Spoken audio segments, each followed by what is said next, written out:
capitano, Romeo Danna, tassello dopo tassello la squadra continua a crescere e stasera davvero siete stati quasi perfetti.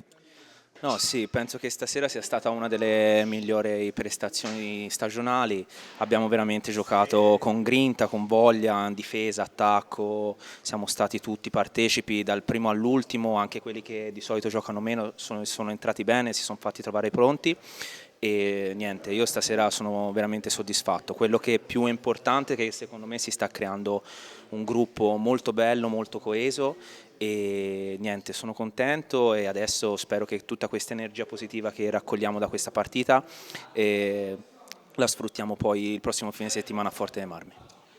Questo è importante perché andiamo a Forte per giocarci la Coppa Italia e l'abbiamo conquistata in maniera un po' rocambolesca, no? Però siamo stati bravi e siamo lì e bisogna giocarcela.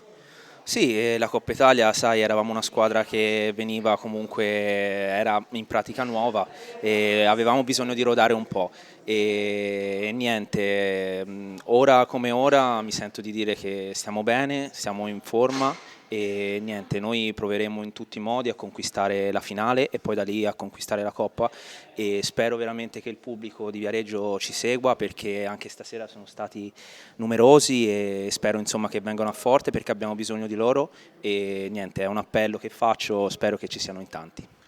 Personalmente sei tornato a Viareggio e avevi fatto una finale scudetto, quindi c'è un grande amore, no, per questa maglia.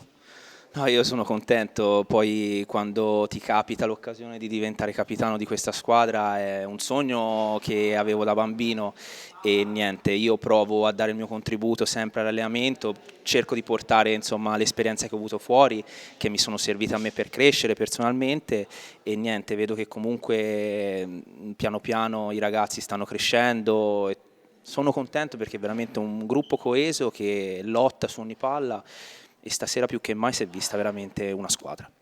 Grazie perché è davvero un orgoglio avere un capitano come te. Grazie a te Daniele, che sei bellissimo.